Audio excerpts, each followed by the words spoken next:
There we go. Light is working just fine. Good morning, everybody. Welcome back to the channel. This is United vs. Everybody. I am your host, Sean, and we're back again with a morning show. It's been a minute since we did the morning show. Obviously, the transfer window is a bit more busier, so lots more to talk about. But was reading a little bit this morning, some of the news coming out with Tenhag, some articles. I wanted to talk specifically today about Jamie Jackson's piece for The Guardian this morning. Obviously, Jamie Jackson, good connection to the club. He's a United fan. You've probably seen him on Stratford Paddock and whatnot. He wrote a really good biography on Ole Gunnar Solskjaer that I read and referenced a few times called The Red Apprentice. If you haven't yet gone and read that, please go do so. Very good, insightful piece. But today I wanted to get your thoughts on some of what Jamie Jackson has had to say on Ineos, on Erik tenhag, and we'll go from there. Have a little bit of transfer news as well. But good morning, Patrick. Good to see you this morning, my friend. Before we do get started, just hit the like button, subscribe for me if you are new. Thank you to everybody who ended up stopping by last night for my very random January transfer target video. I don't know what I was kind of bored yesterday. I was looking around at some of the names that we were linked with recently, and then I was looking around at some of the leagues that end, in mid winter and things, and thinking, man, we really need to strengthen in January. We really need to focus on the future. We need to address our injury issues. So I thought I would just do a quick video last night. So it was a bit random. It was a bit arbitrary, but that's okay. I'm here for it. And it was fun. I did mean to include Angel Gomez on that list, though. I made a copy-paste kind of error when I was moving around some slides for my notes, and my slide for him got completely deleted. So Angel Gomez, final year of his contract at Lille. Would you take him back at United? Let me know what your thoughts are. But and I don't think we'll be getting Adrien Rabiot anytime soon either. It sounds like he wants an exorbitant amount of money. I know we've talked about that a few times, but it sounds like that's the major sticking point for a lot of clubs. But he's still without a club at the moment, still a free agent. I would love him at United. It doesn't sound like we want to pay him what he wants wages-wise. So anybody looking for Adrien Rabiot might be in for some disappointment. That includes me. Good morning, Danny. He says, morning, missed the bus last night, just caught the start. That's all right, man. Just jumping into some comments today from Jamie Jackson. So let's get stuck in. We're only 3 matches into the season, but the knives are already out, right? The calls for Ten Hag to be sacked have become a steady kind of grating white noise since that Liverpool loss. That was not even a week ago, and it's just nonstop already. And to be fair, as we've talked about in my match reaction, in my 3 thoughts video, and then on my video the other day, I'm asking whether or not Ten Hag is a bad manager. Go check that video out if you haven't yet. Yeah, Ten Hag did get a few things wrong against Liverpool. We've spoken about that. Using Casemiro as the deep playmaker, not really a smart choice. Playing with too much space in between midfield and defense, and pushing everybody forward when we were starting the attack. That left us very, very exposed. So Ten Hag takes part of the blame. Individual errors that we've seen over the last few matches take that blame as well. We aren't going to get into all that. Go check out the videos. We already talked about what went wrong in those. But in any case, 3 matches into the season, in my opinion, is way too early to be talking about sacking managers. Or is it? Because apparently, Jamie Jackson had some thoughts and some comments, and he's got a bit of insight on what Ineos' mindset might be right now. So we're going to take a closer look at that this morning. We're going to take a closer look at what Ten Hag may need to do to make sure his job doesn't get any more at risk. So again, like the video, subscribe. So according to Jamie Jackson in this morning's video, in this morning's article for The Guardian, Erik Ten Hag's game model has to start impressing Ineos, or he is in danger of being removed, with the manager's style of play so far this season being viewed as underwhelming. So far this season, yeah, it's been underwhelming. It's been hard. We haven't exactly looked like we've dominated teams.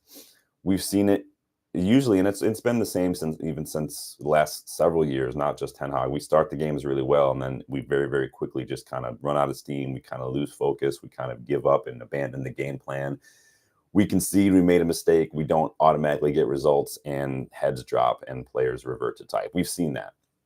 And we've seen some of the dominance, some of the the tactical system in play for bits and pieces. It's just not happening long enough. So United entered the international break having won once and lost twice in the Premier League in a disappointing start. This is coming from Jackson. And he claims that there is a recognition inside the club that Ten Hag has been undermined by injuries and needs time to integrate his 5 summer signings. But there's also serious concern regarding how he sets up the side. So yeah, we saw that last year from Ineos too. They understood not only that the injuries played a big role in last year, and we've talked about that many times, and United's injuries crisis was astonishing last season. And then remember, Sir Jim also said, over the last decade, no manager would be successful in that environment. There's a recognition that the environment up until they arrived was not conducive to, team building, proper structure in place, none of that. But when this last part, there's serious concern over how he sets up the side. You guys gonna let me know how you think about that? Are you concerned with the way we're playing? Are you concerned with the personnel that we're selecting for starting 11? You're concerned with the subs? You're concerned with the tactics? Let me know. Because the injuries did kill us last season, no matter how you slice it. We started this season with a hefty injury list already as well. Højlund's injured, Mount picked up an injury, Shaw's already injured. It's not helping at all. And so I do get that part of it, and I do sympathize with Ten Hag, and I've said that many, many times. But in my opinion, he doesnhas help himself when he starts Rashford ahead of players who are in better form, Ahmad, Garnacho. It doesn't help, like I said, when he has Casemiro kind of as this deep-lying playmaker. Casemiro should not be dropping in between the defenders to pick up the ball and then starting the attack. That's really not what I want to see from Casemiro. And that's not Casemiro's fault that he's not that type of player. But why are we playing him like that? If you wanted someone like that, I would say maybe move Bruno back to that deeper role and quit playing him as like that advanced pressing kind of false 9 role. Or even start Eriksen or something. I don't know. You guys let me know. And again, we've talked about pushing players too far. Mazraoui, Dalot, way too high up the pitch when Casemiro picks up the ball. He's got no options. Everybody's pushed up in the opposition half at that point. It's just acres of space. Not helpful. So I can see where they're coming from there. So you remember that Ineos have actively been auditing the entire club, from the IT department all the way down to the U18 dressing rooms, basically.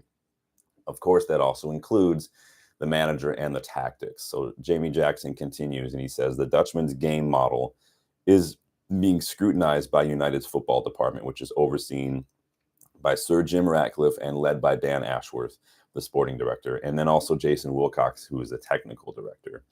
Remember, we were told months ago that a major part of Jason Wilcox's role was to monitor how the first team played. They've all been very present and active in terms of training and things, and so that was a big part of what Wilcox was brought in to do over the summer.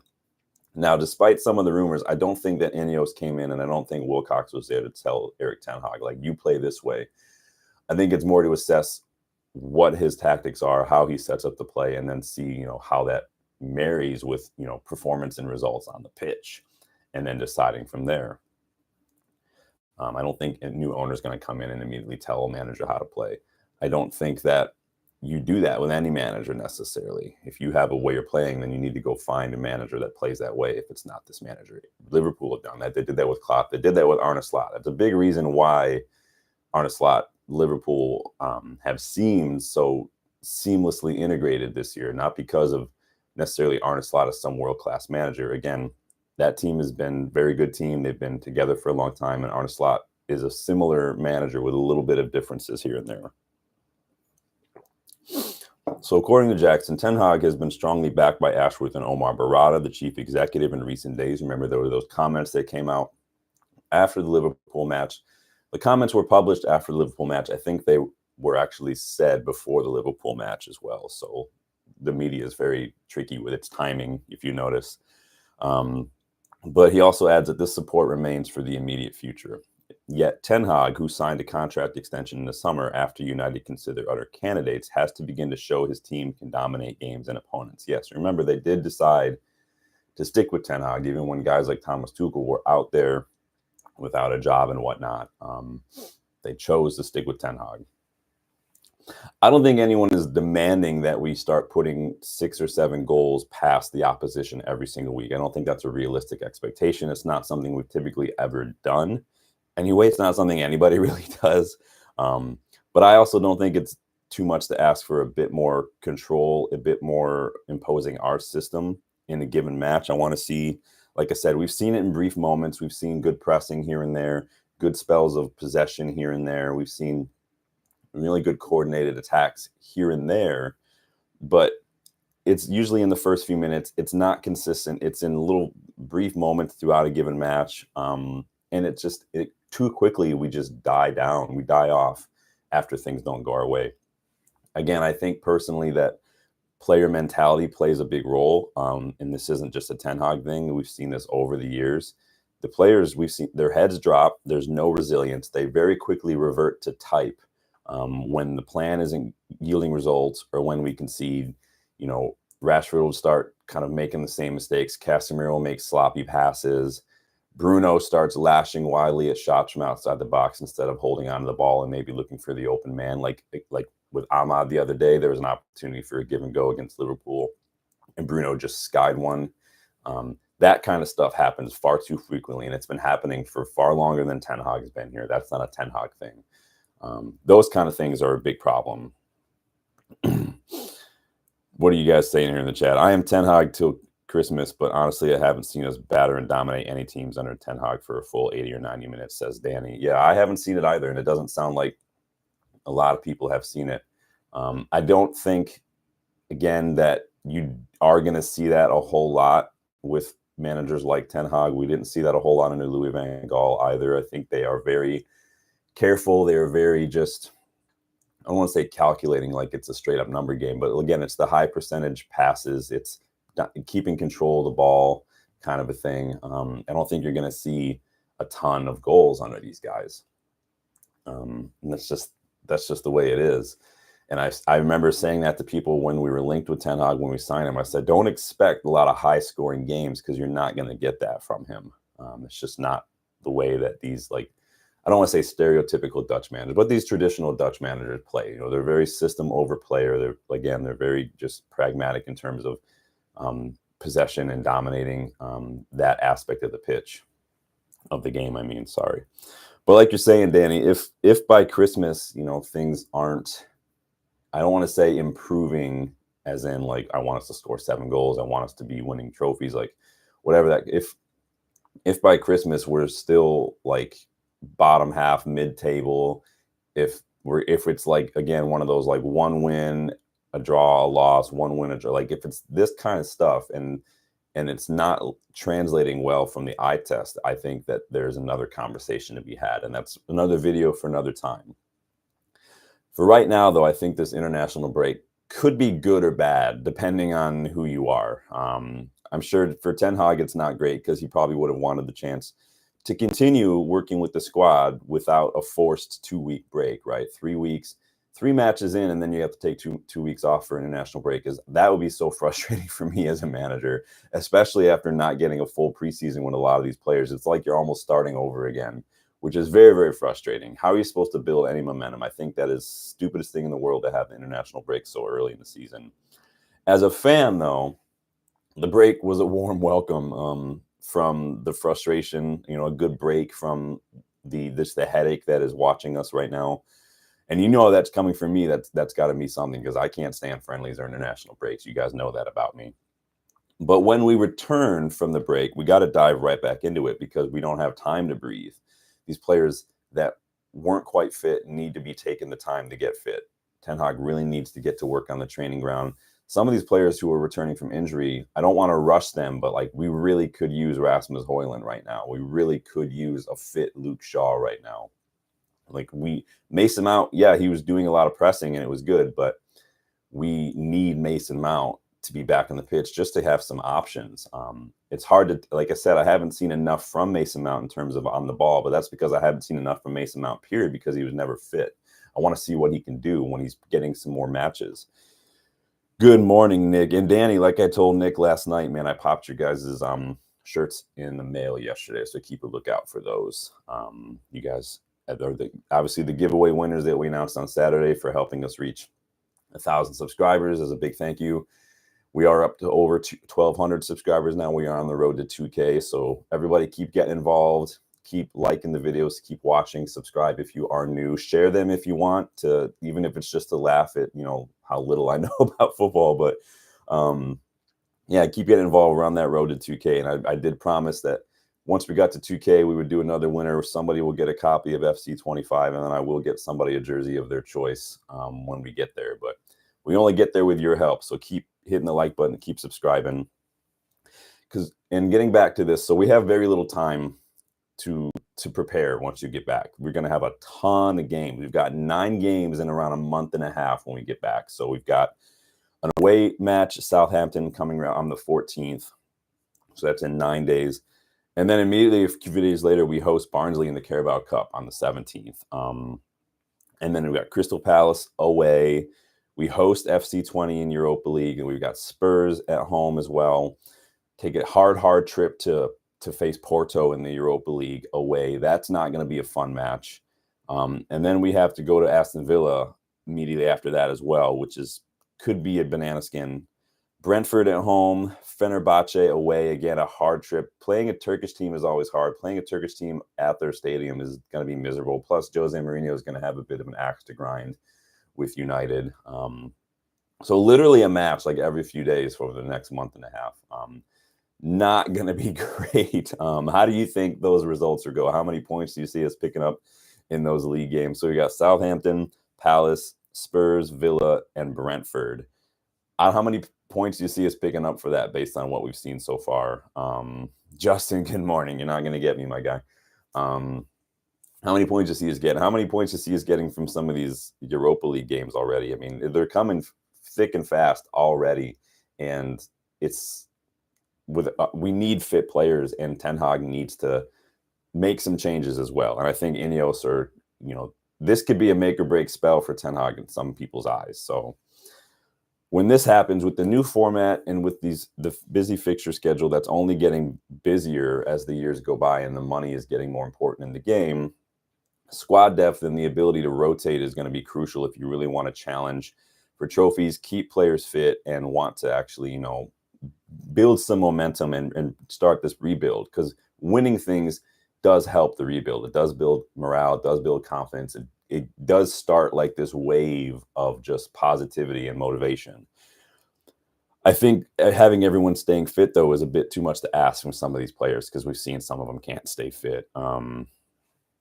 Danny says, I expect at least 9 to 12 in the Premier League win and a draw first 2 games of Europa. I'm looking at those Premier League games, and let me go back here for a second. I could see us getting something at Southampton. I see us maybe. I don't see it being a dominant game, though. I think that'll be a smash and grab, 3 points. Barnsley, yeah, probably going to win that one, although Coventry kind of gave us a scare, didn't they? Palace, if this were last year, Palace would worry me, but Palace have lost arguably their best player. Eze could still cause us problems, though. 20, probably going to be fine there. Spurs, that could go either way. It depends on how we play. If we, again, Spurs play that high line, and we'll talk about that a little bit more. So Tenhag needs to learn to maybe sometimes look a little bit more at the opposition analysis when he's doing these match preps as well. Porto have lost a few of their key players as well. Evan Nilsson's gone, Taremi's gone. They've still got Varela, and they lost Pepe as well. That could go either way for me right now, but it's not a fun match to go to. Villa, I don't honestly see us getting a result against Villa. Brentford, that could go either way. Obviously, Tony's gone now. But I think we'll probably get something against Brentford. We should be getting something at Brentford anyway. Fenerbahce, Jose loves cup matches. Jose lives for these one-offs. So that could be a tough one, but I do think we'll probably get a draw. It's really rough. Let me see here what you guys are saying. You said 9 points out of 4 games. I don't want anything else, says Danny. You say, what? You help me understand what that. Nick's. Sean, you said 3 time zone right. Which one are you in? It is almost 8 o'clock in the morning where I am. I live in Michigan. So trying to get it up early. My wife's got some stuff going on this morning, so I try to get these done before she starts work, and then I go usually work out, take care of the dogs, all this other stuff. So again, squad depth's going to be crucial in these running games we've got in the next month and a half. We need players to stay fit. Like I said, it's a little too much to ask for some of these players because they can never stay fit. I don't think anyone realistically expects us to be challenging for titles right now, the league, the Europa League. I would like us to get to the semifinal, at least of the Europa League, and I really do want us to win that trophy if we want to look at this season as progression. We went from the League Cup to the FA Cup. I think the Europa League makes sense, and I would still like us to retain one of those domestic cups if possible. I think that winning the FA Cup last season, despite the 8th place finish, and the League Cup, and then integrating the young players, I think that's been a really big plus for Tenhag. I think Ineos really like what he's done there with the youth, because we're about that at United, right? But getting back to Jamie Jackson's piece, though, it does sound like despite all that, despite the trophies and despite integrating youth and whatnot, Ineos do expect to see noticeable improvements to the way we play. Tenhag is already on thin ice for a fair few amount of the fan base and probably for Ineos as well. But if things don't improve on the pitch, that ice is dangerously close to shattering beneath his feet. I don't think Ineos are going to panic and react too quickly, though, because not only would that not look good for them, but the cost is too high. And I don't just mean financially. Like I said, you have to pay to sack a manager before their contract is up. Mark Goldberg was talking about it this morning. In terms of what the new contract salary is, Tenhag, and what it would cost for us. He's on like 12 million pounds a year. It's going to cost roughly 20 million to sack him now. It wouldn't look great for Ineos just to sack Tenhag a few months after giving him a new contract extension and then publicly backing him. That's not a good look for them. Tenhag is in his 3rd year, yeah, and we've talked about that, but he's only in his 1st year under this new ownership, so it's a little different of a unique dynamic there. So it's not necessarily the same as other managers that we've had, other managers at other clubs. I'm not saying you should just stick with a manager because it would cost a lot to sack them either. We're still paying David Moyes until recently, right? It was like, what, a year or two ago, we were still paying David Moyes' contract. But if you're the ownership who gave a manager a new contract, there is a bit of an onus on you to back your own decision. It's not even just backing the manager. It's backing your decision making, your judgment there. You have to show that you're confident in your ability to make a decision. Because if you panic right now and you knee-jerk and you sack Tenhag, that doesn't show me that you maybe went about that decision to back him and give him the extension in the best way possible with the best judgment possible. It makes me question your decision making, your discernment, your judgment as an owner. But again, if we're bottom of the table by Christmas, then yeah, you do sack him. But I don't think that's going to be the case. I don't think anyone would blame them for sacking him, but I don't think we're going to be that bad. It's 3 matches into the season. A few more wins, and we're right back in the mix. We're right back near the top of the table, which this is exactly what happens early in the season. In the last couple of weeks of the season, the points matter. In the first couple weeks of the season, 1 win and 1 loss can literally put you bottom half to top 4, depending on how the other results go. Like, it's a little too early to be making these kind of knee-jerk decisions. I think we'll also get some key players back just at the right time to navigate the next few months.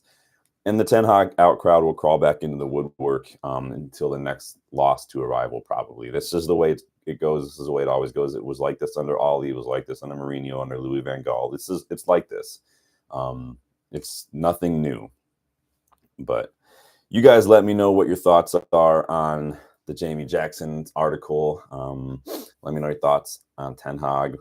A bit of a short video today, but like I said, I did want to get your thoughts on some of what we're seeing this morning from Jamie Jackson. And then obviously your thoughts on what we can expect to see in the next month and a half when we got a really busy fixture list coming up.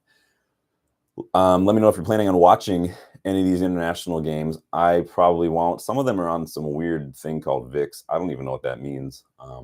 But I don't usually watch the Nations League, as it's called. It's a friendly. I don't really care. But again, just like preseason, just like the Euros, I'm just praying for no injuries. And I'm sure we'll see Luke Shaw pop up for England at some point during this time. But in any case, let me know your thoughts on everything. Of course, if anything does pop up today, we'll be back Don't forget, when it's time to buy a new jersey, click on the link in the description of the video if you want to get $5 off your order at GoGo Shop. They did hook me up with a unique code to give you guys as a special thanks for helping me kind of help the channel grow. So $5 off. They're really good jerseys. Like I said, I just ordered this year's third a few days ago. So when that gets here, I'll let you guys see what you think. Really good quality. I've got 2 jerseys for them already. So like the video if you haven't yet. Subscribe to the channel. We are on the road to 2K subscribers, and I will hook you guys up with more giveaways when that happens, because I'm here for you guys. I'm thankful and appreciative for you guys, and really I'm just having fun interacting with you guys. Danny says, cheers, I'm going to watch the video from last night. 2 or 3 South American players I want to look at more, maybe watch them live. Yeah, I'm going to be checking out a little bit more of the Argentina league this year. Probably I did watch a few games last season, just not enough, but I did put Mastantuono on there. So a lot of the players that started off with were players that we have been linked with and we have shown interest in, but they're players that I think we need to look at. It's not necessarily who I would just like us to look at, but players that we've maybe been linked with that we really should be looking to bring in ahead of January or in January, not only for now, but for building for the future. And then I did throw a couple of my options in there, mostly based on just contract situations and things like that. So there might be a few people that you've not heard of, might be a few surprise names, but go check that out. And then some of it does have to do with our left back situation as well. So there were a few left backs I discussed in there, but go check out that video if you haven't yet. Again, it was kind of a random fun video, but this is what we get during international breaks. So we just got to deal with it. Nick wants to know if Poch can elevate the U.S. team. We'll see. I don't know what you can do to elevate the U.S. team. I think we kind of missed our best generation. Obviously, the 2014 team was one of the most stacked in quality. I don't see a whole lot right now in this squad that really gives me any confidence, but I'll be there anyway, so it is what it is. Danny says, Ballester Rodriguez, 21 Racing Club, very similar to Bruno.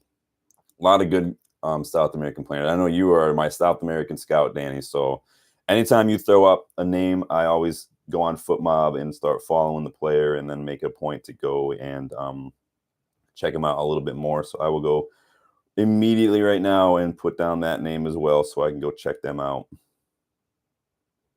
What's his name? Ballester Rodriguez. I will look that up. So that's going to do it for me, you guys. Thank you guys for stopping by. Of course, if anything big pops up later on today, I'll be back. Otherwise, I'll probably see you sometime tomorrow. Trying to get a few more of these unique videos in. I want to talk a little bit in the future about maybe an all-time United starting 11. So give me your thoughts if that's something you'd want to see. Maybe you want to rank some of our managers post-Fergie. We went in a little bit on that tenhag video from the other day. So if that's something you guys want to talk about a little bit more as well, let me know. But until then, enjoy your morning. I will see you guys on the next one. Later.